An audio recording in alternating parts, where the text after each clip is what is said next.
Bonjour et bienvenue sur ma chaîne YouTube. Alors, si ce n'est pas déjà fait, pensez à vous abonner à la chaîne pour ne rater aucune des prochaines vidéos. Je vais en faire un peu plus au cours des prochains mois. Alors, je ne vais pas en faire non plus énormément, mais enfin, je vais en faire un peu plus parce qu'il y a beaucoup de sujets qui sont très intéressants. La vidéo sur la guerre en Ukraine, voilà, a plutôt bien marché. Donc, merci à ceux qui l'ont regardé.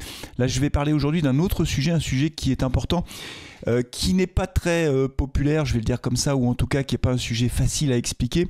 Il s'agit du cumul des mandats, l'interdiction du cumul des mandats depuis 2017. Je vais essayer de vous dire pourquoi je pense à titre personnel que c'est une erreur, que ça a été une grosse erreur, et je vais essayer de répondre à la fois aux objections, c'est-à-dire ceux qui pensent qu'au contraire cette décision était une bonne décision nécessaire, et puis je vais aussi vous dire pourquoi moi je pense que c'est une erreur, et pourquoi le rétablissement du cumul des mandats serait à mon sens une bonne chose pour notre pays, sachant que le groupe Horizon à l'Assemblée nationale a utilisé sa niche parlementaire mi-mars pour essayer de réintroduire partiellement cette possibilité de cumuler un mandat législatif avec un exécutif local, non pas maire, président de département, président de région, mais avec le rôle d'adjoint ou de vice-président d'un conseil départemental ou régional, que cette proposition de loi a été rejetée, mais elle a eu le mérite au moins de remettre un petit peu sur la table ce sujet, qui est un sujet assez passionné, si je puis dire, assez polémique aussi,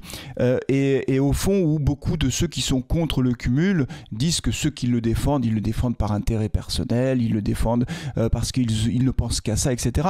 Moi, mon analyse, elle va être basée sur une analyse politique et institutionnelle de notre pays, c'est-à-dire les conséquences de ce choix qui a été fait d'interdire le cumul des mandats parlementaires plus exécutif local depuis 2017. Alors déjà, il faut se souvenir comment cette décision a été prise, par qui elle a été prise. Cette décision d'interdire le cumul des mandats à compter de 2017, de l'élection législative de 2017, a été prise sous le quinquennat de François Hollande.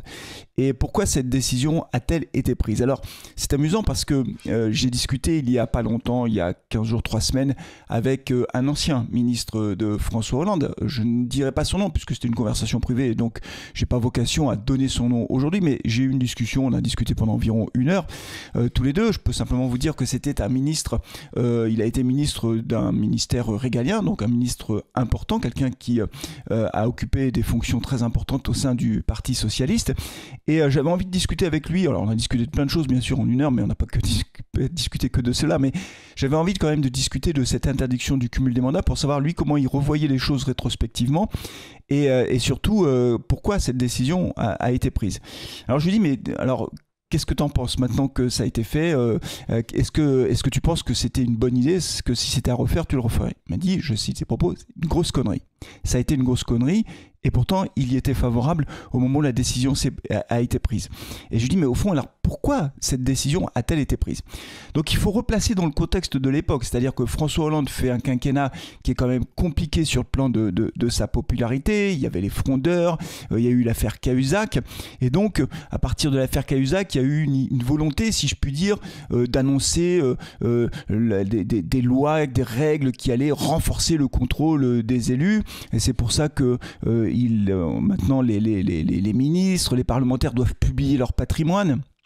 Ce qui n'a absolument aucun sens, c'est complètement absurde, comme si le fait que les gens puissent aller voir que tel ministre a telle voiture, telle montre, tel appartement, que tel député a ceci ou cela, comme si ça allait améliorer la confiance dans la vie politique. C'est cette soi-disant transparence ou cette culture de la transparence, j'allais dire dictature de la transparence, comme si elle allait apporter quelque chose. Franchement, que chaque ministre, chaque député ait son patrimoine, ses revenus, très bien, c'est son problème.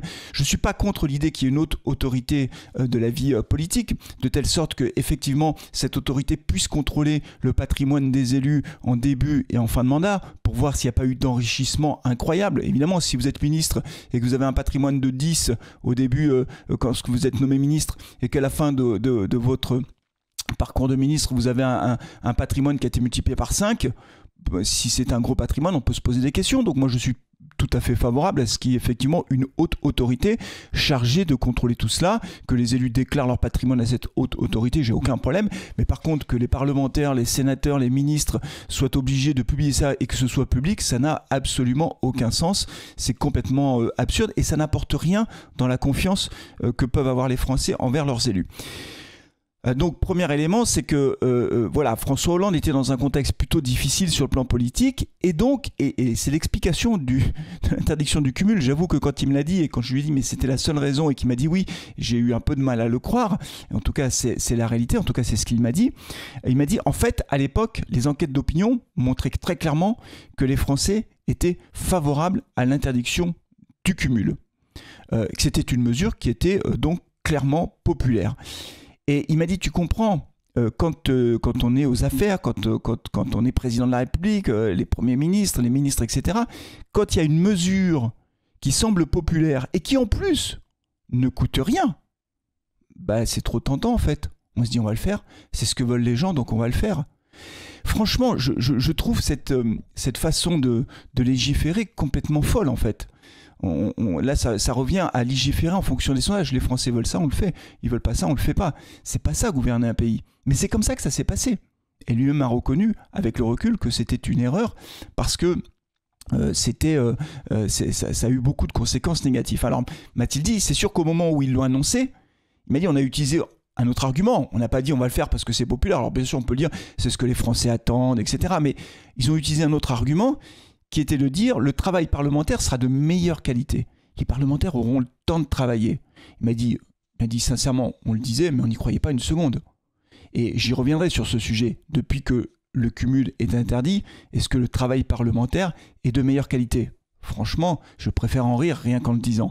Voilà, donc cette décision a été prise comme ça sur la base de sondages. C'est pas parce que les Français veulent quelque chose ou ne veulent pas quelque chose qu'il faut le faire ou ne pas le faire. Quand François Mitterrand décide d'abolir la peine de mort, c'est parce que voulaient les gens à l'époque. Et pourtant, on n'est pas revenu en arrière. Parce que à ce compte-là, posons plein de questions aux gens. Ils trouvent qu'il y a trop de parlementaires, trop de députés, trop de sénateurs, trop d'élus. En fait, c'est le fonctionnement de la République. Tout ça n'a absolument aucun sens. Trop de parlementaires dans un pays comme le nôtre. Et quand on fait des comparaisons par pays, quand on parle des États-Unis, etc., c'est une aimable plaisanterie. Aux États-Unis, par exemple, si on ramène à 100 000 habitants, il y a beaucoup plus de gens qui votent la loi qu'en France. Donc en fait, ces arguments-là, à ce compte-là, en fait, on va régler le fonctionnement de nos institutions en fonction de ce que disent les gens. Donc il y a tout de trop, en fait. Donc il faut combien 100 parlementaires 50 parlementaires combien d'élus locaux ? Il ne faut plus d'élus locaux parce que les gens considèrent que ça coûte trop cher. Mais une démocratie, pour qu'elle fonctionne, derrière, effectivement, ça engendre des dépenses. Mais quand on met tout bout à bout, les dépenses de fonctionnement des élus, si je puis dire, et Assemblée nationale, Sénat, ministère, collectivité territoriale par rapport à les dépenses publiques, c'est pas ça qui fait la différence, très sincèrement. Donc, le général de Gaulle, quand il a pensé la Ve République, il n'a pas pensé à la base de son âge. Il avait une vision du fonctionnement institutionnel de notre pays. Et donc, moi, que cette décision ait été prise parce que c'est ce que voulaient les gens, moi, ça me sidère. Voilà comment ça s'est passé pour la prise de décision.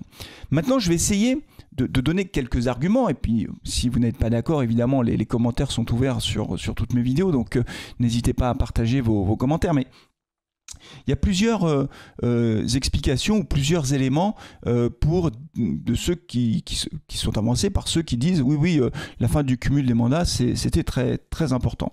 Premier élément, donc, c'était redonner confiance dans la vie politique. Voilà, c'est une façon de redonner confiance. Vous savez, c'est comme les lois de moralisation votées par la majorité d'Emmanuel Macron lors du premier mandat, voulues par François Bayrou. On va moraliser la vie politique. On va redonner confiance aux gens.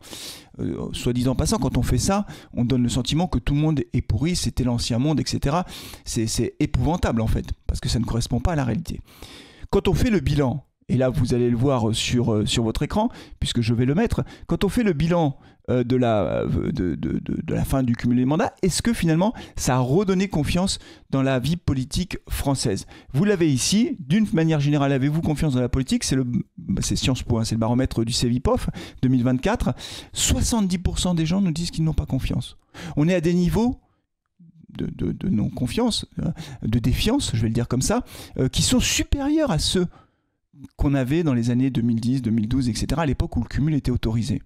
C'est-à-dire que toutes ces lois de moralisation, toutes ces restrictions, ces interdictions du cumul qui étaient censées redonner confiance dans la politique n'ont eu aucun effet. La défiance est toujours à des niveaux très très élevés. Et quand on regarde d'ailleurs les comparaisons européennes, que je vous mets également ici, alors il n'y a pas tous les pays, mais c'est toujours issu du baromètre du Cevipof, on voit que la confiance dans la politique, c'est en France qu'elle est le plus faible par rapport à l'Allemagne, la Pologne ou l'Italie. C'est-à-dire que c'est dans notre pays, finalement, où la confiance vis-à-vis de la classe politique est la plus faible. Donc dire qu'il fallait absolument mettre fin au cumul pour redonner confiance aux gens dans la politique, c'est complètement faux. C'est complètement, pardonnez-moi l'expression, c'est pipeau. Ça n'a absolument aucun sens. Le deuxième élément qui a été avancé par certains, que je peux entendre ici ou là, c'était « Ah, il faut mettre fin aux baronnies !» Il faut mettre fin aux baronnies. Mais qu'est-ce que c'est que ce truc-là, les baronnies ? C'est assez exceptionnel, ça. C'est quoi, les baronnies ? C'est des élus qui se font réélire ? Mais enfin, un élu qui se fait réélire, la baronnie, elle a une connotation très péjorative. Ce sont des barons, vous comprenez ? Des barons qui maîtrisent leur environnement, en fait. En fait, ils sont élus à vie. Parce qu'ils font ceci, cela. En fait, ils achètent les voix en quelque sorte. Ils verrouillent le truc, etc. Ça n'a aucun sens, ça. C'est complètement absurde. Des élus qui sont réélus, en général, c'est parce que les gens qui doivent voter aux élections locales, et même pour les députés, puisqu'il y a des députés qui sont élus depuis très longtemps, dans le Puy-de-Dôme, il y en a un qui est élu depuis très longtemps, c'est simplement que les gens sont contents de leur travail à ces élus-là, et donc qui revotent pour eux. Imaginez une seconde qu'aujourd'hui des élus sont réélus à l'issue de leur mandat parce qu'ils auraient attribué tel ou tel avantage, etc. C'est vraiment très très mal connaître la vie politique locale, mais même nationale. Je veux dire, sur des communes où, moi dans ma commune, il y a presque 10 000 habitants, vous croyez vraiment que le fait que j'ai été réélu en 2020, c'est parce que tous les votants, je suis allé les voir individuellement et je leur ai donné un avantage chacun. Mais ça n'a aucun sens, c'est complètement absurde. Non, les barons, c'est une façon de jeter un peu le discrédit sur des élus qui globalement font bien leur boulot. Parce que des élus qui font mal leur boulot, en général, ils ne sont pas réélus. Voilà. Donc cette idée de baronnie est complètement absurde. Par ailleurs, le fait de cumuler un mandat local avec un mandat national ne renforce en rien la baronnie. Les députés ne sont pas chargés de déterminer, de trouver des boulots à droite et à gauche. En réalité, le pouvoir aujourd'hui d'un député, et j'y viendrai après, est extrêmement restreint. Donc cette histoire de baronnie, c'est un mot comme ça qui sort pour essayer de jeter le discrédit, alors que ça n'a strictement aucun sens. Troisième argument de ceux qui sont contre, c'est, et je l'ai dit tout à l'heure, c'est le travail parlementaire. Ah, là, on aura des parlementaires qui vont être concentrés sur leur travail. Aïe, aïe, aïe, ça, mais vaut mieux en rire. Ah, c'est vrai, ils votent beaucoup de lois. Ça, on peut pas leur enlever. Ça, ils votent des lois. Ça, pour voter des lois, c'est tout à fait incroyable. On vote un paquet de lois en France. Il faudrait peut-être d'ailleurs qu'ils aient moins de temps pour voter des lois, parce que on s'en sort plus de ça. C'est complètement dingue. On passe notre temps à voter des lois. Mais franchement, dire que le travail parlementaire est de meilleure qualité, c'est une plaisanterie en fait. C'est-à-dire que on voit bien, c'est même l'inverse en fait. C'est-à-dire qu'on voit que des lois ont été votées en dépit du bon sens, et on revient en arrière. On fait marche arrière, toutes. Prenons la loi d'orientation des mobilités. On vote une loi d'orientation des mobilités formidable, génial. Le travail parlementaire a été de grande qualité. C'était Madame Borne d'ailleurs qui était ministre des Transports qui a porté cette loi. On va mettre en place les ZFE, ça, on est obligé, etc. Le cadre européen nous y oblige, il faut qu'on le fasse, on met en place des ZFE. Résultat des courses, on donne obligation aux métropoles, au départ de plus de 150 000 habitants, de mettre en place ces ZFE avec des échéances, en interdisant la circulation à terme des véhicules les plus polluants dans ces métropoles. Voilà, donc les véhicules les plus polluants, ce sont les véhicules les plus anciens, qui sont conduits par qui ? Par les ménages les plus modestes. Donc on a des parlementaires qui ont voté une loi qui écrivait que les ménages les plus modestes, ceux qui n'ont pas les moyens de changer de voiture, auront des restrictions de circulation, restrictions de liberté. Eux, on leur réduit leur liberté de mouvement parce qu'ils sont trop pauvres, justement. Celui qui avait les moyens de rouler en Tesla électrique à 50 000 €, lui, il est le bienvenu dans les grands centres-villes. Pas de problème, allez, viens chez nous, t'es bienvenu. Par contre, la maman solo qui roule au volant d'un Scénic diesel qui a 15 ans d'âge, elle, on veut plus d'elle, d'accord ? Et ils ont voté ça. C'est ça le travail parlementaire de bonne qualité. Résultat des courses, c'est tellement idiot que les métropoles sont revenus en arrière, que Christophe Béchu dit finalement il n'y aura plus que 2 ZFE qui vont rentrer en application avec les critères 3, c'est Lyon et Paris, mais tout le reste en gros on arrête quoi. Et donc ça, c'est du travail parlementaire de qualité. On vote la loi en 2019, en 2024, on se rend compte que c'est inapplicable. On pourrait parler du zéro artificialisation nette, une loi complètement qui porte en elle des risques énormes pour notre économie, des externalités négatives considérables. L'accès au logement est un vrai problème en France, le mal logement, et on organise la pénurie de foncier dans un pays qui est vide. C'est ça les bonnes lois en fait. Hein, les logements, les DPE, les diagnostics énergétiques, là aussi on est en train de revoir les choses. On a voté la loi pour interdire la location, la mise sur le marché en location de logements qui ont des performances énergétiques les plus faibles. Donc on s'apprête à sortir plusieurs centaines de milliers, peut-être même plusieurs millions de logements du parc locatif et on vote ça. Et après on se rend compte que c'est pas possible. Donc ça y est, on revient déjà en arrière. Le ministre du Logement, là, le nouveau, qui me semble un peu plus lucide par rapport à tout ça, qui me semble faire du meilleur boulot, se dit non mais finalement les petits logements, on va voir comment on peut faire. C'est ça le bon travail parlementaire en fait. C'est de voter des lois qui sont inapplicables. Non, franchement, ça c'est un argument qui ne tient là non plus pas du tout la route. Après, sur le non-cumul aussi, il y a d'autres arguments. Ah, on ne peut pas être maire et à la fois être parlementaire. Voilà, on ne peut pas faire les deux. Ben, si, bien sûr que si, on peut faire les deux. C'est tout à fait possible. Chaque maire, chaque parlementaire a des façons d'exercer ses responsabilités différentes. Il n'y a pas un emploi du temps type pour chaque maire. Le lundi matin, tous les maires de France font ça. Le lundi après-midi, tous les maires de France. Mardi matin, chacun s'organise comme il le souhaite. Chacun s'appuie sur ses services comme il le souhaite, sur ses adjoints comme il le souhaite. Moi, je connais des collègues maires qui, globalement, laissent très très peu d'espace à la fois aux services municipaux, à leurs services municipaux, et très peu d'espace à leurs adjoints. Ils ont tendance à tout concentrer dans leurs mains. C'est leur façon de faire. Moi, je ne porte pas de jugement. Les seuls qui sont à même de juger cette façon de fonctionner, bah, c'est les électeurs. Soit ils sont contents de leur maire et ils revotent pour lui aux élections suivantes, soit ils ne sont pas contents et ils le sortent. C'est tout simple. Moi, à titre personnel, j'ai plutôt une fonction, j'ai plutôt une façon de travailler qui est très en délégation. Moi, je fais confiance aux gens. J'ai des adjoints. À ces bazars, il y a 7 adjoints, il y a 7 conseillers municipaux délégués. Bah, ils ont des délégations. Et donc, dans le cadre de leur délégation, c'est à eux de faire le boulot. Bien sûr, derrière, quand il y a des sujets à trancher, des sujets à arbitrer, c'est mon job. Mais enfin, à un moment donné, chacun son job. Il y a des adjoints, je leur fais confiance, ils font leur travail pleinement dans le cadre de leur mission. Il y a des services municipaux. Donc c'est basé, comme je vous l'ai dit, on est à 9000 habitants, donc il y a un directeur général des services, un directeur financier, un directeur des services techniques, un directeur général adjoint, il y a des encadrants, il y a des agents. Chacun fait son travail. Je ne fais pas tout à la place des gens. Je ne fais pas le directeur général des services. Il y a un directeur général des services qui dirige les services. C'est son travail de diriger les services. Bien sûr, encore une fois, quand il y a des problèmes, ils arrivent toujours sur mon bureau, les problèmes difficiles, insolubles, les grands choix budgétaires, les grandes orientations, tout ça, c'est le maire qui donne l'impulsion. Mais le maire n'est pas seul. Donc dire, le maire, il ne peut pas faire autre chose, mais c'est complètement faux. Oui, il y a des maires qui ne peuvent pas faire autre chose, c'est vrai. Il y a des maires qui veulent tout contrôler, qu'ils n'ont pas le temps de faire autre chose. Mais il y a d'autres maires qui fonctionnent différemment. Par ailleurs, dire les maires, ça aussi c'est vraiment un truc incroyable. Quelle comparaison peut-on faire entre un maire d'une ville de 150 000 habitants et un maire d'une ville de 3 000 habitants ? Franchement, ça n'a rien à voir. Comparer les deux n'a pas de sens. Donc voilà, tout mettre les gens dans le même sac, ça n'a absolument aucun sens. Donc sur cette partie-là, dire ils ne peuvent pas faire deux choses en même temps, c'est complètement faux et ça ne tient pas la route. Un autre argument aussi qui était plus lié aux aspects financiers, cumuler maire plus parlementaire, etc.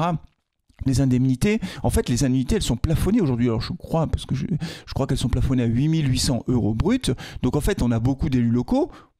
Il y a des élus locaux qui sont déjà au plafond. Si vous êtes maire d'une ville de 150 000 habitants et président de l'Interco, vous avez 5 500 de chaque côté, vous êtes à 11 000 bruts, donc vous êtes déjà écrété. Il y a 3 000 € d'écrêtement en quelque sorte. Donc ce sujet de dire les indemnités sont cumulées, les indemnités, elles sont plafonnées. Donc ça c'est déjà le cas en réalité. Et donc encore une fois, il y a beaucoup d'élus qui sont déjà au plafond. Et donc je ne crois pas que ce soit ce sujet-là. Donc voilà les arguments de ceux qui sont plutôt contre le cumul des mandats, les baronnies, c'est pas possible de faire deux choses en même temps, les pays étrangers. Ah oui, il y a ça aussi. Alors cet argument-là, et après je dirai pourquoi moi je suis favorable au cumul des mandats. Il y en a un qui m'a dit, oh là là, sur Twitter, qui m'a dit, oh là là, les pays étrangers nous regardent avec des yeux ronds quand on parle de cumul des mandats. Il n'y a que la France qui est concernée par ça.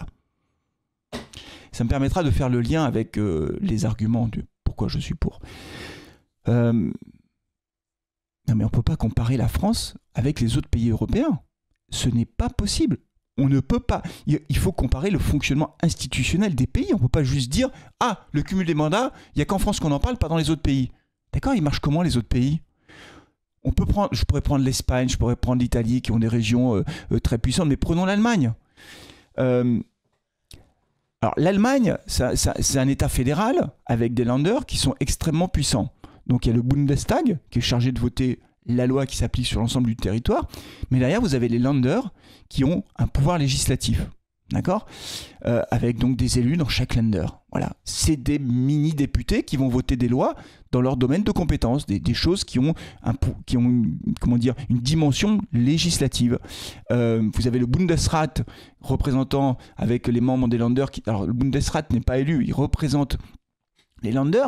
D'ailleurs, c'est pour ça que moi je pense qu'effectivement les présidents de région, présidents de département devraient être membres potentiellement du Sénat, en tout cas le président de région, parce que c'est tout à fait logique que ces présidents de région puissent aussi participer à la construction législative pour éviter qu'on fasse des bêtises. J'y reviendrai là-dessus. Mais enfin, franchement, bien sûr que dans ces pays-là, le cumul des mandats ne se pose pas de la même manière. Pourquoi ? Parce que ce sont des pays qui ont un pouvoir déconcentré. Les régions, au niveau local, il y a un pouvoir qui est très important, un pouvoir de décision, un pouvoir législatif. Et encore une fois, ce n'est pas le fonctionnement de notre pays. Et je vais venir pourquoi moi je suis favorable au cumul des mandats dans notre pays. Parce qu'en fait, notre pays est un pays qui est incroyablement centralisateur.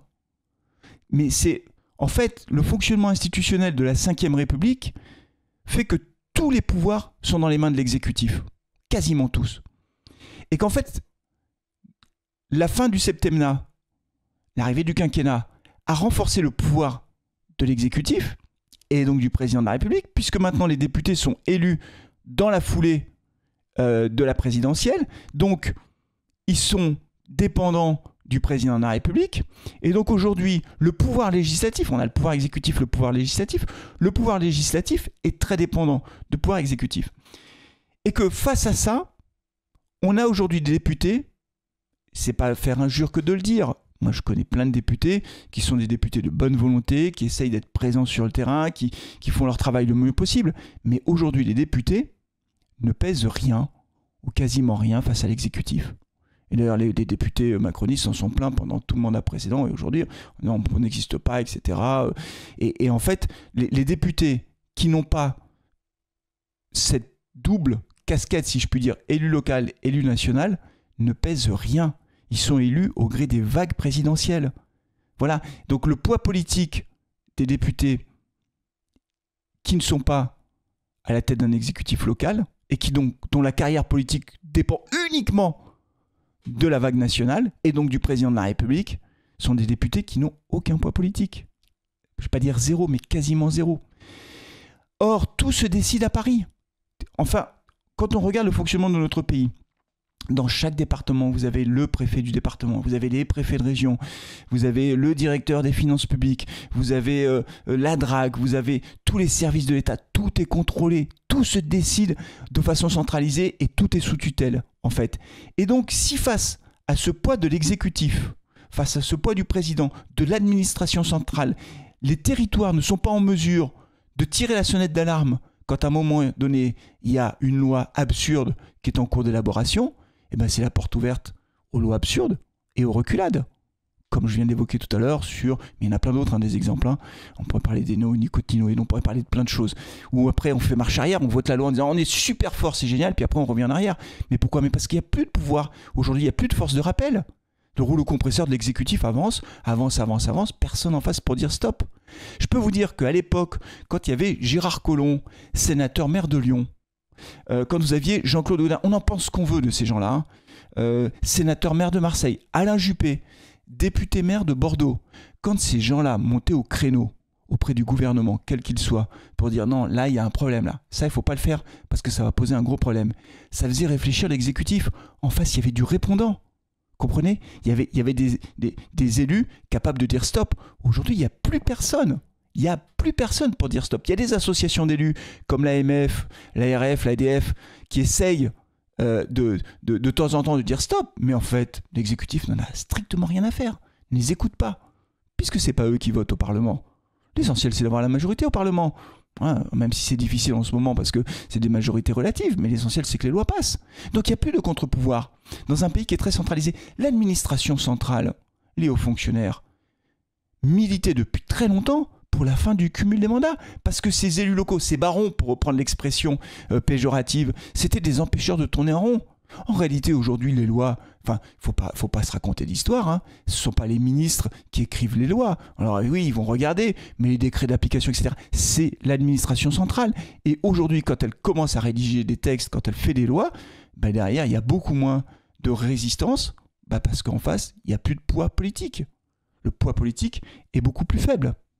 Donc je crois que c'est un vrai problème. C'est pas tellement d'ailleurs, comment dire, le fait que ce soit des députés hors sol. Souvent on dit ah, pour pas être hors sol. Oui, il y en a peut-être des députés hors sol. Je ne crois pas que ce soit la question du hors sol et pas du hors sol. Parce que les députés, ils sont sur le terrain, ils essaient de rencontrer des élus, etc. Bon, voilà, c'est pas tellement la question du hors-sol ou pas du hors-sol. La question, en fait, c'est que les élus n'ont plus de poids politique, en fait, les députés. C'est ça le vrai sujet. C'est pas d'être hors-sol ou pas hors-sol. Et donc, en fait, voilà, donc on a aujourd'hui des parlementaires qui, malgré toute leur bonne volonté, ne pèsent rien ou quasiment rien face à ça. Et effectivement, si on avait des parlementaires, des députés ou des sénateurs, à la fois maires de grandes villes ou de présidents de métropole, etc., je pense que le poids politique serait beaucoup plus fort. Je rajoute deux autres points sur le sujet comment dire, de ce cumul des mandats, et notamment sur la confiance. Il y a un autre indicateur qui nous montre que ça n'a absolument pas rétabli la confiance. Un indicateur qui est absolument incontestable, c'est la participation aux élections. La participation aux élections, je vous la mets à l'écran. La participation aux élections, depuis la fin du cumul des mandats, 2017, c'est stratosphérique en fait. Vous voyez, on est sur les seconds tours, on est au-delà des 50% d'abstention. Voilà, donc c'est incroyable. Et au premier tour, 52%. Donc en fait, depuis la fin du cumul des mandats, les gens votent beaucoup moins. Et d'ailleurs, même pour avoir plus de participation, je pense que s'il y avait des maires au niveau local, des maires candidats, je pense que ce serait à même de susciter un surplus de participation et peut-être même de confiance, puisque ce sont les maires qui sont les élus qui ont encore un petit peu de confiance auprès de leurs électeurs. Donc, si on veut redonner dans la confiance, paradoxalement, c'est peut-être mieux d'avoir des maires parlementaires qui, eux, sont plutôt populaires, ou en tout cas sont les moins impopulaires auprès de la population, mais on voit bien que le fait d'avoir interdit le cumul, ça n'a pas rétabli la confiance, et ça n'a pas rétabli la volonté de participer aux élections législatives. Donc ce sont des arguments qui ne tiennent pas la route. Et puis il y a un autre élément aussi qu'il faut avoir en tête, c'est une conséquence dont personne ne parle, mais une conséquence qui, à mes yeux, mais là aussi on peut ne pas être d'accord, est plutôt néfaste pour le fonctionnement politique de notre pays. En fait, la fin du cumul des mandats a complètement déconnecté le local du national. Mais complètement. Je parle bien, comme je viens de le faire, sur l'organisation, le fonctionnement, la construction de la loi, etc. Mais au niveau local, aujourd'hui, les élus locaux, je vais laisser les très grandes villes de côté, Paris, Lyon, Marseille, où là c'est éminemment politique, et les prochaines élections municipales de 2026, il y aura les partis, les logos, etc. Mais ailleurs, les élus locaux ont intérêt à rester planqués, c'est pas le bon terme, mais en tout cas à rester le plus neutre possible. Ça a complètement dépolitisé la vie locale, tous aux abris. À quoi bon politiser une élection, ou dire concrètement quel parti on est, quelle tendance politique on est, alors qu'il n'y a que des coups à prendre, et que donc du coup, ça n'apporte rien de bon, ça n'apporte que des coups de bâton. Donc en fait, aujourd'hui, on a au niveau local de plus en plus d'élus qui sont des élus sans étiquette, non inscrits, etc., qui disent non, mais je suis ni de droite, ni de gauche, oulala, mais moi je réunis tout le monde, et donc complètement dépolitisés. Et ça, je pense que pour le fonctionnement, parce que ça ne sert à rien, en fait, ça n'a aucun intérêt, et de le faire en tout cas électoralement. Et ça, je pense que pour notre pays, c'est pas une bonne chose non plus. Moi, je crois, mais là aussi, on peut ne pas être d'accord, au fait qu'il y a des idées différentes. Les idées de droite, des idées de gauche, le centre, etc. Bon, tout le monde sait que moi, je suis à l'UDI, je suis au centre droit, je ne m'en cache pas, mais beaucoup aujourd'hui d'élus locaux, de maires, disent non, mais moi, oulala, je fais pas de politique, rien de tout cela, ne me parlez surtout pas de politique, c'est horrible. Le national c'est horrible et moi je suis au niveau local et le local c'est gentil. Et moi ça je pense que c'est pas une bonne chose sur le long terme. On peut être un bon maire en étant sans étiquette, c'est pas le sujet, sans avoir d'appartenance partisane, c'est pas la question, mais pour le débat en lui-même, je trouve que c'est plus clair d'avoir des partis qui structurent la vie politique. Moi je crois qu'effectivement la vie politique d'une grande nation démocratique, elle passe par un fonctionnement partisan. Ça ne veut pas dire, quand je dis partisan, c'est avec des partis. Ça ne veut pas dire être tout le temps contre, être tout le temps pour, mais ça veut dire simplement que oui, il y a des organisations politiques qui structurent la pensée, qui structurent l'action, qui sont prêtes à prendre le pouvoir, il faut des alternances, etc. C'est ça le fonctionnement normal d'un pays. Et cette fin du cumul des mandats, finalement, fait qu'au niveau local, des élus qui donc ne seront jamais élus nationaux, qui n'en ont pas envie, qui ne le souhaitent pas et qui ne le veulent pas, etc., disent mais moi je suis complètement neutre. Et ça, je pense que c'est pas une très très bonne chose. Donc ça n'a pas rétabli la confiance. Ça a complètement dépolitisé le niveau local. Et donc voilà, donc moi je pense qu'effectivement ce sont des décisions qui ont des conséquences qui ne sont pas bonnes pour notre pays, avec des lois qui sont votées en dépit du bon sens, un exécutif toujours plus puissant, qui en face de lui n'a plus de force de rappel à un moment donné pour dire stop, là ça suffit, ça va pas dans le bon sens, et que le retour du cumul permettrait de ramener à l'Assemblée nationale des élus locaux qui, et c'est peut-être le dernier élément qui milite, si je puis dire, en faveur du retour des mandats, des élus locaux qui sont plus habitués au consensus, ou en tout cas à trouver des compromis dans leur politique locale. Je vais vous prendre un exemple pour me faire comprendre. Alors, il y en a d'autres qui diront c'est paradoxal, tu dis qu'il faut le retour des partis et qu'en même temps le compromis peut être aussi une bonne chose. Moi je pense que les élus locaux sont moins dans le spectacle et l'invective permanente que les élus nationaux. Le spectacle qui est offert en permanence par l'Assemblée nationale, en particulier par les députés de la France insoumise, est un spectacle pathétique. Voilà. Et que dans les exécutifs locaux, on se parle. Moi, je suis à la métropole de Clermont, le président c'est Olivier Bianchi qui est au Parti Socialiste, on arrive à travailler ensemble. On n'est pas d'accord sur tout, mais on y arrive quand même pour l'intérêt du territoire. Chacun fait un peu des compromis. Et c'est vrai avec tous les collègues maires qui sont des collègues de gauche, alors que moi je suis de centre droit. Donc on a cette culture de la discussion, du dialogue, trouver le chemin pour trouver un compromis, pour essayer de trouver une solution. Je crois que dans notre pays, ce sont des choses qui sont importantes. Et ça, on ne l'a plus à l'Assemblée nationale. Et donc avoir des maires, députés ou sénateurs capables d'apaiser un peu le débat, d'avoir des réflexions un peu plus calmes et posées et pragmatiques, je pense que ce serait bon pour le fonctionnement de notre pays.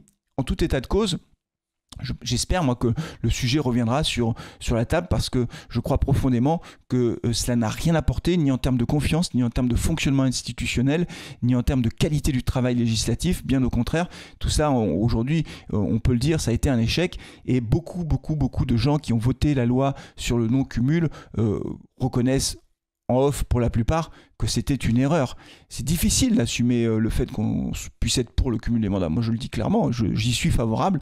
Voilà. Après, au final, celui qui décide potentiellement s'il y a cumul ou pas, c'est l'électeur.